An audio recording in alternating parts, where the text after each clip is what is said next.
I know I probably spoiled that for y'all, but hopefully I didn't. You know what I'm saying? Hopefully I didn't spoil that for y'all, but it's like, man, I can't wait to watch this match either, man. I think that Logan Paul is probably going to win because I think that they're going to run it back at WrestleMania Backlash. It's going to be Edge, the Devil, against the Demon Finn Balor inside of Hell in a Cell. Now, man, I don't know what they're going to do here, man. Edge is just like, when it comes to intensity, the guy just has it. Ring awareness, the guy has it. I don't know if this is going to be Edge's swan song. I don't know. I hope that it's not. This feud between the Judgment Day and Finn Balor, it's been leading up to this. This might be the end of the rivalry or the whole thing right there. This might be one of Edge's last matches. I don't know. Knock on wood, I don't know. This might be one of his last matches out here. Um, I don't think that the Demon has lost to anybody besides Reigns. If I'm wrong, maybe Reigns, maybe Samoa Joe. Like his Demon character hasn't lost too many people in the WWE, but he doesn't bring it out a lot. So that's the thing. Um, Edge just kind of winning in money in not money in the bank, but winning Hell in a Cell. It makes sense for him to get the upper hand to basically try to destroy it. But the Judgment Day is doing so well right now, and Finn Balor is like the leader of that group, and I just see him being able to beat Edge by hook or crook or whatever. He doesn't necessarily need to do that if he's the Demon. Like, the Demon just kind of walks through shots like it's nothing, right? So this is going to be a very interesting match. Like, there's so many good things that's going on in this card to the point where you actually forget that this is on the card, bro. Like, wow. Like, this is going to be one of those matches where, you hope that it's not one of Edge's last, but it looks like it's lining up to be that way. Balor should win this match because the Judgment Day, you can't stop that. Like, the Judgment Day can't stop now. It's just, even with losses at WrestleMania, the Judgment Day shouldn't disband. They shouldn't disband at all. But if they lose, and the next person I'm talking about, she's going to be coming up in another couple minutes. I know this video is long. She's going to be coming up in the next couple of minutes. But if all of the Judgment Day lose during this pay per view, you could see them split. So if Edge wins, there's probably a lean towards the split. Just saying. Okay, Charlotte versus Rhea. Let me tell y'all a story about a few years ago. A few years ago, there was a match for the NXT Championship between Rhea and Charlotte, and I remember back then thinking to myself, Rhea's a baby. Like, if she loses to Charlotte, it doesn't hurt her because she's a baby. She's just coming in. She's still a baby. You know what I'm saying? She's still one of their young stars in the professional wrestling business. She has a long way to go. And then Charlotte, woo, Charlotte, right? Look at those abs, bro. Look at her abs, bro. Um, Charlotte is like the greatest female wrestler of my generation. Like, I'm just casually saying that. I'm going to casually say she's the greatest female wrestler of my generation. And that's fine. We talking about, what is she, like 14, 15 time women's champion? So she's been to the mountaintop a lot of times over the last couple years. And her dropping the belt to Rhea can only make Rhea into a bigger star. Rhea's going to be a big star regardless if she has the championship or not. She doesn't need a championship to be a big star. I mean, look at her. She's what is Rhea Ripley? She's like 6'3". Was she like 6'2", 6'3", nothing but muscle and thickness? I mean, wow. And then you got Charlotte. There was a time and point where I think that Rhea referred to herself as Charlotte's clone. Like, they was like, she looked a little bit too much like Charlotte in NXT. If you can remember her saying that, I think towards the first promo that they did for their match at the WrestleMania a few years ago, and she's changed her persona. She's found her groove. They've let her show her tattoos. She's just gorgeous. She's gorgeous. Both of these women are really good looking. I know I've said that about a lot of women on this card, but it's just that they're really good looking women and they wrestle at a high level. It doesn't like. I hate to say it like this because the championship's on the line. The championship doesn't mean anything here. Like I hate to say it like that because if Charlotte loses, it doesn't hurt her. If Rhea loses, it doesn't hurt her. You understand what I'm trying to say? So the championship is just kind of there in the middle. They could do this as a grudge match just between the two of them without a championship belt, and it'd still be interesting. But here's the thing: Rhea needs the championship at this moment. She like her promos are saying that she needs a championship. Put the championship on her. Let her run ruckshot over the division, and then try to build a young female superstar up to take on Rhea, and then take the championship off of her. That's what you're supposed to do. Money in the Bank is coming up. They did it with Liv Morgan last year with Ronda Rousey, and they messed that completely up. I mean, they messed Liv Morgan completely up. I mean, it's hard to mess up a chick that looks that great in the ring, especially in her ring gear. She looks amazing in ring gear. Wrestles pretty darn good. Cuts a pretty good promo, and they messed her up. So I don't know if they're going to use Rhea to build somebody else up, or if they're going to have Rhea be a dominant champion if she wins the championship. Charlotte winning this match does nothing for her. It does nothing for her. It does nothing for her to lose. It's the same thing with Cena. No, it's the same thing with Austin Theory. It does nothing for her to win. It does nothing for her to lose. And that's just kind of the way it is. I think that Rhea should win the championship. I really do, because if she feels as though that makes her into a bigger star than what she already is, then make her into a bigger star than what she already is. And one more thing, like if Rhea wins this championship, I don't know if the Judgment Day breaks up. Like the Judgment Day is literally on the line probably in this pay per view, and it's a hidden storyline that people aren't really talking about.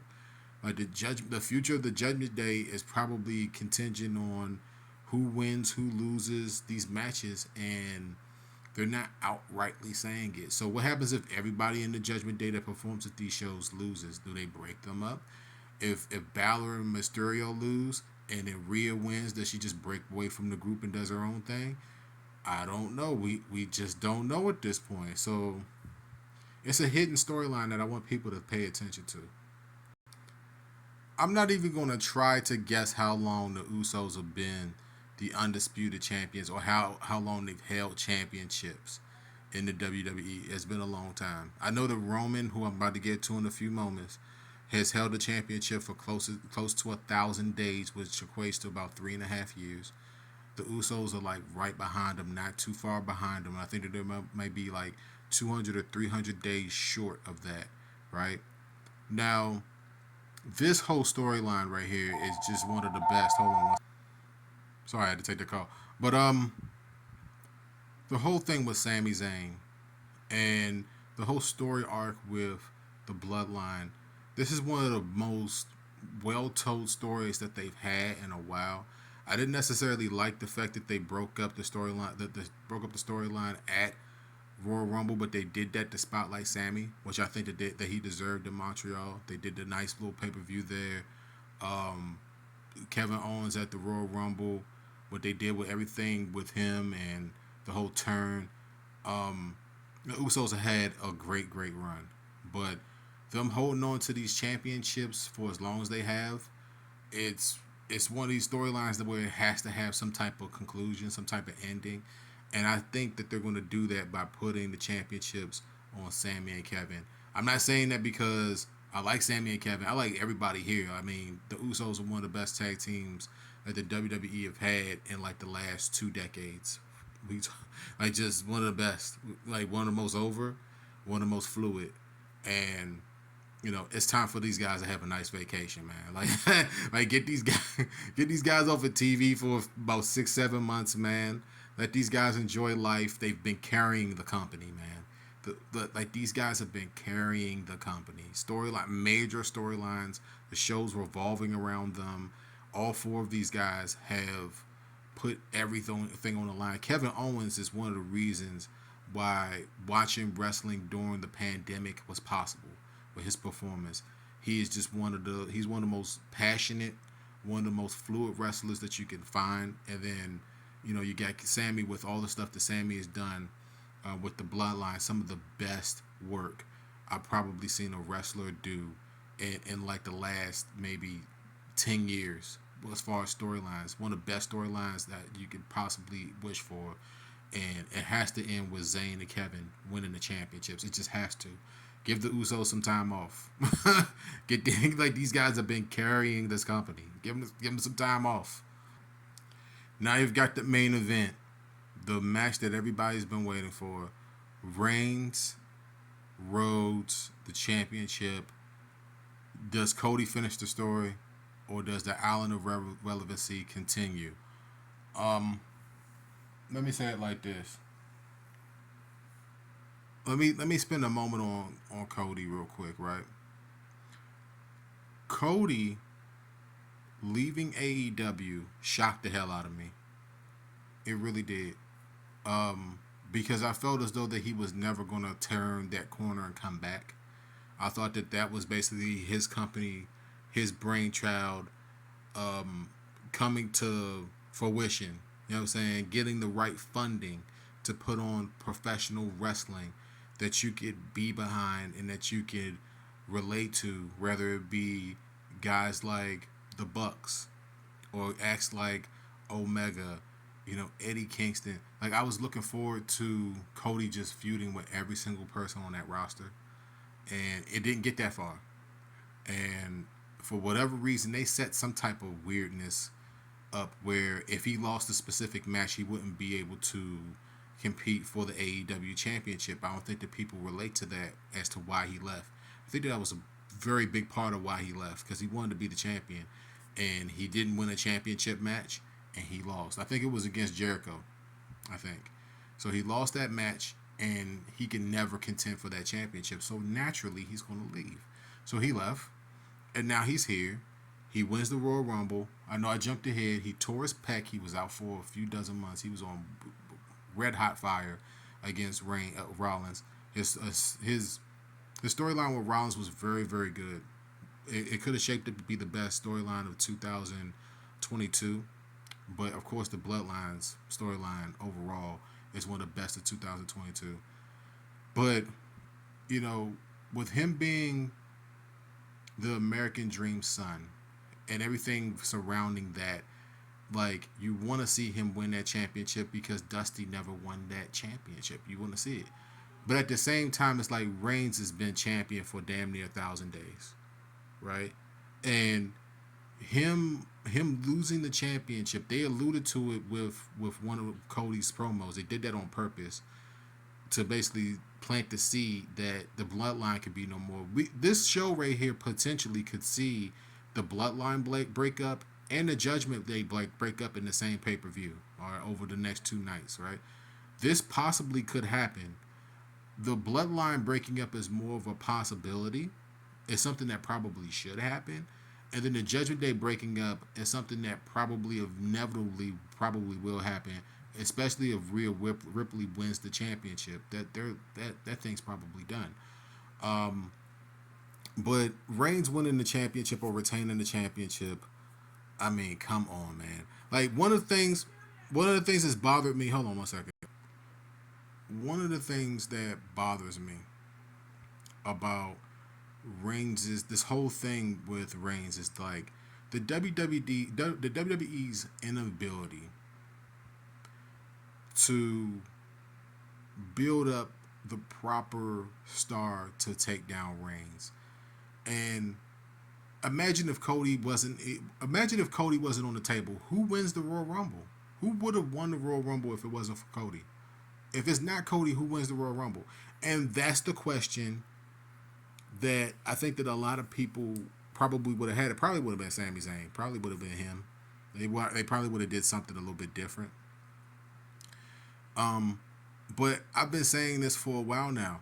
Like I said it after last year's WrestleMania. Like, who beats this guy? Is it Cody that's going to beat this guy?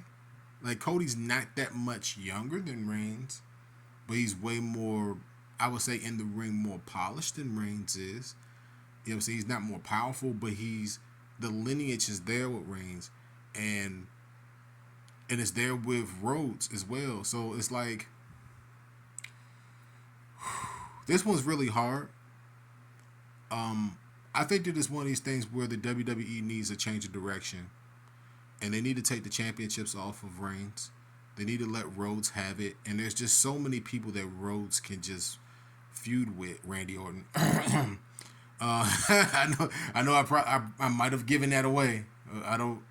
I'm just saying. Um, like I can see them rebrandishing the belts, refurbishing the belts, maybe combining it into one belt. They're probably going to do something like that. Um, and Cody's just a different direction for the company to go. It's a different direction for them to go, and it's a chance for them to build up a brand new heel. It's a brand new chance for them to wipe the slate clean and start over, build up brand new rivalries with Cody and other guys. Like, of course, I want to see Cody and Rollins go at it again. But if Logan Paul wins, maybe he challenges for the championship in WrestleMania Backlash. Who knows? Reigns has been carrying this company just like the Usos have. Give this guy a few months off, man. Rebrand him. When he comes back, he doesn't need Heyman. He doesn't need anybody. You know what I'm saying? Just make him come back as this big white meat baby face. Hell, you could turn Cody heel if you want to. Like, just turn Cody heel, have Paul Heyman stab the tribal chief in the back, and you know what I'm saying? Let's just do something like that. Like, turn Cody heel. What? Why not? Why not turn Cody heel at WrestleMania, and Paul Heyman's the one that comes up in there and gives Roman Reigns a low blow and helps Cody win the championships. Like, why not? You know what I'm saying? Why wouldn't they swerve everybody and do something like that? Oh well, you know, it's professional wrestling. Maybe that's the way that they finish their story. But let me know how you guys feel down below. This is a long video, 45 minutes. If you stood around for 45 minutes to listen to me do this video, please drop a like. Please drop a comment. I stopped this video a few dozen times to break down everything. This is the complete WrestleMania match card. The Andre the Giant Battle Royal is going to be happening on SmackDown. So I basically covered everything. I think that Bobby Lashley is going to win that, by the way, if I didn't say that. It makes sense for him to win that. But anyway, man, it's the WC. If you enjoyed and you listened to all 45 plus minutes of this, drop a like, drop a comment, just subscribe. I'll probably try to timestamp the matches. So if you're just looking for my reaction to like one specific match or something, then you can do that, and I'll try to timestamp them for you when I upload this video, which is going to be going up as soon as I'm done with this.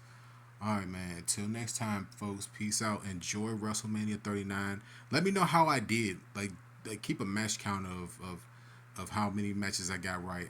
I basically said every single female performing at WrestleMania was luscious or something. I'm pretty sure I said that over the last couple minutes. All right. Thank you. Thank you, guys. Until next time, peace out. Cody, Cody, Cody.